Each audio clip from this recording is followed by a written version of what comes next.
Si vous êtes nouveau sur la chaîne, n'oubliez pas de vous abonner et de liker la vidéo. On commence. Pour le moment, rares sont ceux à donner Francis Ngannou gagnant face à Fury. Logique puisque le Britannique est le numéro 1 mondial des boxeurs, chez les poids lourds. Mais les récents propos de ce dernier sur un éventuel deuxième choc des titans ont fait polémique. Et clairement, les pronostics n'y seraient plus du tout en sa faveur. Certes, il peut compter sur le soutien de quelques-uns de ses pairs comme Kamaru Usman. Il n'empêche toutefois pas que Francis Ngannou part tous aux favoris avant ses débuts en boxe anglaise contre Fury. S'il lui va débarquer en terrain inconnu, le Britannique est tout sauf un néophyte. En effet, il est champion du monde des poids lourds en titre. Autant dire que ce sera très compliqué pour le Predator. Or il pourrait ne s'agir que du premier volet de leur rivalité, puisque le boxeur britannique a annoncé vouloir croiser le fer à nouveau avec Ngannou, après le 28 octobre. Mais cette fois-là, il s'agirait d'un combat de MMA. Et sans surprise, rares sont ceux à le donner gagnant dans ce scénario, tout comme c'est le cas avec l'ancienne star de l'UFC sur le ring. Même les pairs de Fury, comme David n'y croient pas un instant. Invité sur un podcast britannique, l'ancien champion du monde des poids lourds s'est exprimé sans détour sur les chances du Gypsy King dans la cage. Clairement, il fait de son adversaire le favori.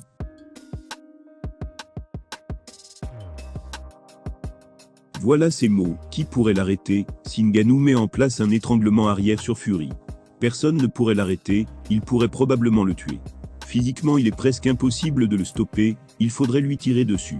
C'est dire à quel point il est puissant.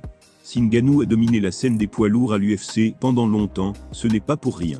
Lui sera parfaitement rodé au choc dans l'octogone contrairement à Fury. Mais celui-ci continue de clamer qu'il peut éteindre non seulement le Camerounais, mais aussi John Jones, s'il les affrontait sur leur propre terrain. Il ne manque donc pas de confiance, mais à en croire les internautes, c'est de la folie pure et simple. Certains ont par exemple déclaré « Je pense que Fury devrait rester loin du MMA, Francis pourrait lui faire très mal. Fury se ferait terminer en 30 secondes par les deux, si c'était du MMA. » Francis Ngannou est donné largement outsider, avant son combat de boxe contre Fury. Alors la même chose est vraie pour le Gypsy King, concernant le MMA. Non seulement le Predator est capable d'éteindre n'importe qui en un seul coup, mais il sera en plus dans son élément. Bonne chance pour en venir à bout.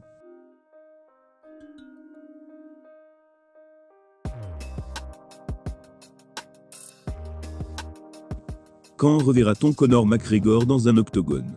La question reste toujours sans réponse, plus de 2 ans après le dernier combat de la superstar.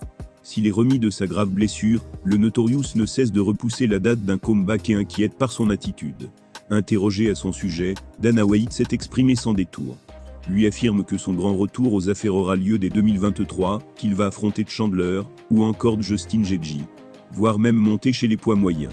Mais dans les faits, personne ne sait vraiment de quoi sera fait l'avenir sportif de Conor McGregor.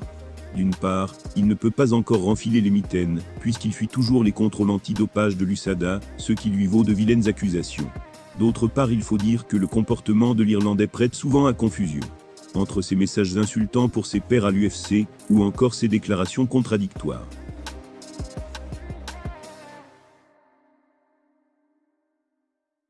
Avec tout ça, l'ancien champion des poids légers perd de plus en plus de crédit auprès de ces derniers, ainsi que des fans.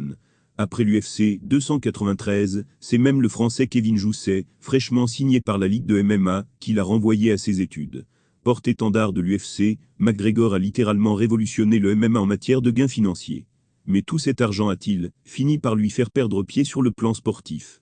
Cyril Gane affirmait en tout cas, il y a quelque temps, que le Notorious avait changé à cause de ça. Récemment interrogé sur son cas lors de l'émission de Pierre Morgan, Dana a d'ailleurs laissé entendre la même chose. Il a déclaré ceci: « Une fois qu'on a atteint un certain niveau de confort financier, ça devient compliqué. Il devient difficile de rester la personne que l'on était à l'époque où ce n'était pas le cas.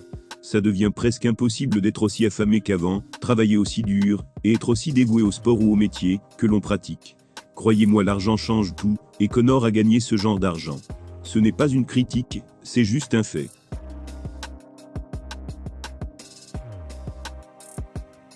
La faim et la motivation ne sont plus les mêmes, Conor en est le parfait exemple.